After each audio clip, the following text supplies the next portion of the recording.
Bismillahirrahmanirrahim. Assalamualaikum warahmatullahi wabarakatuh. Syukur alhamdulillah kita masih diberikan kesempatan dan dipertemukan kembali di channel ini. Semoga perjumpaan kita ini akan dicatat sebagai amal ibadah dan diberkahi oleh Allah Subhanahu wa ta'ala. Sholawat dan salam tak lupa selalu dan tetap tercurahkan kepada junjungan kita Nabi besar Muhammad sallallahu alaihi wasallam. Allahumma sholli ala sayyidina Muhammad wa ala ali sayyidina Muhammad. Harapan dan doa saya untuk sahabat-sahabat semua yang sedang menonton, semoga Allah selalu memberikan kesehatan lahir maupun batin, dilapangkan rezekinya, dimudahkan dalam segala urusan, dipanjangkan umurnya, dan dijaga setiap waktunya selalu dalam kebaikan, baik di dunia, baik di akhirat. Amin ya rabbal alamin. Sahabat Obor Media yang dirahmati Allah, dalam hidup pasti ada saja orang yang entah dengan sengaja atau tidak akan melakukan perbuatan yang menyakiti diri kita. Akan tetapi sebagai seorang muslim, kita dianjurkan untuk tidak membalas perbuatan orang tersebut dengan keburukan yang sama. Alih-alih membalas keburukan dengan keburukan, Islam menganjurkan untuk membalas keburukan orang lain yang menyakiti kita dengan kebaikan. Tidak hanya itu, kita juga bisa membaca doa agar orang yang menyakiti kita menyesal dan bertobat. Allah Subhanahu wa ta'ala berfirman dalam Quran surat Fussilat ayat ke-34, Bismillahirrahmanirrahim, wala tasta'wil hasanatu wala sayyi'ah idfa' billati hiya ahsanu fa idzal ladzi bainaka wa bainahu adawatun ka'annahu waliyun hamim. Yang artinya, tidaklah sama kebaikan dengan kejahatan. Tolaklah kejahatan dengan perilaku yang lebih baik, sehingga orang yang ada permusuhan denganmu serta-merta menjadi seperti teman yang sangat setia.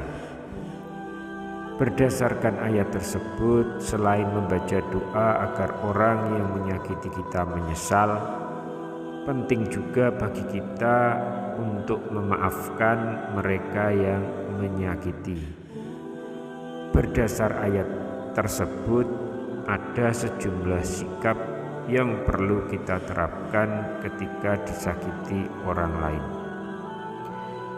Doa orang yang tersakiti dikatakan adalah doa yang akan diijabah oleh Allah Subhanahu wa ta'ala. Hal ini didasarkan pada sebuah hadis riwayat At-Tirmizi di mana Nabi Muhammad sallallahu alaihi wasallam bersabda, dari Abu Hurairah radhiyallahu an, Rasulullah sallallahu alaihi wasallam bersabda, 3 orang yang doanya tidak tertolak, yaitu pemimpin yang adil, orang yang berpuasa sampai ia berbuka, dan doa orang yang terzolimi. Allah akan mengangkatnya di bawah naungan awan pada hari kiamat. Pintu-pintu langit akan dibukakan untuknya seraya berfirman, demi keagunganku sungguh aku akan menolongmu meski setelah beberapa saat. Hadis riwayat Tirmizi. Oleh karena itu, ketika kita disakiti orang lain, doa yang kita amalkan insya Allah akan diijabah, termasuk doa agar orang yang menyakiti kita menyesal. Akan tetapi sebagai muslim yang baik, selain membaca doa agar orang yang menyakiti kita menyesal, penting juga bagi kita untuk menunjukkan sikap yang baik. Hal ini karena membalas dendam atau membalas keburukan dengan keburukan lainnya hanya akan memperpanjang rantai kebencian yang tidak akan pernah berakhir. Selain itu, membalas keburukan dengan keburukan juga akan membuat hati kita menjadi kotor dan merasa tidak tenang. Oleh karena itu, sebagai muslim yang baik, ketika kita disakiti orang lain, kita dianjurkan untuk tetap berbuat baik kepadanya. Misalnya ketika seseorang memutus tali silaturahmi, maka sambung kembali hubungan tersebut. Jika mereka berlaku tidak adil terhadapmu, maka maafkanlah.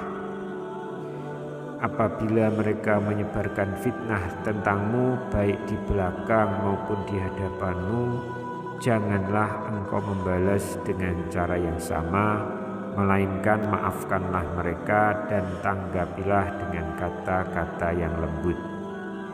Jika mereka mengabaikanmu dan enggan berbicara denganmu, mulailah memberikan salam dan bertegur sapa dengan sikap yang baik. Jadi jika sikap baik kita tidak mengubah sikap mereka, maka kita bisa membaca doa agar orang yang menyakiti kita menyesal.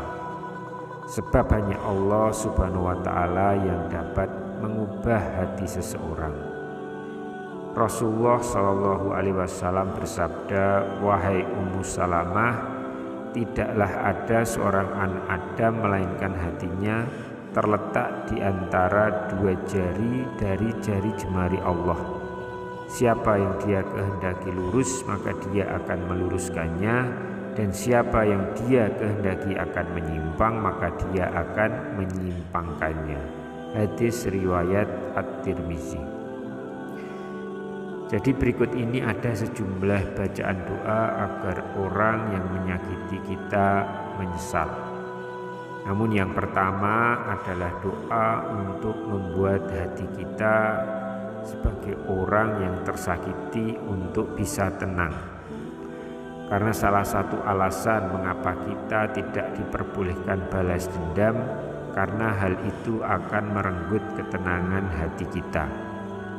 Maka tidak heran jika kita baru saja disakiti orang lain, hati kita merasa tidak tenang karena amarah yang berkecamuk. Oleh karena itu, sebelum memohon kepada Allah Subhanahu wa Ta'ala dengan membaca doa agar orang yang menyakiti kita menyesal, penting bagi kita untuk memohon ketenangan dengan membaca doa berikut. Bismillahirrahmanirrahim. Allahumma inni as'aluka nafsan bika mutmainatan tu'minu biliqaika wa tardo biqadoika wa ta'na'u bi atoika.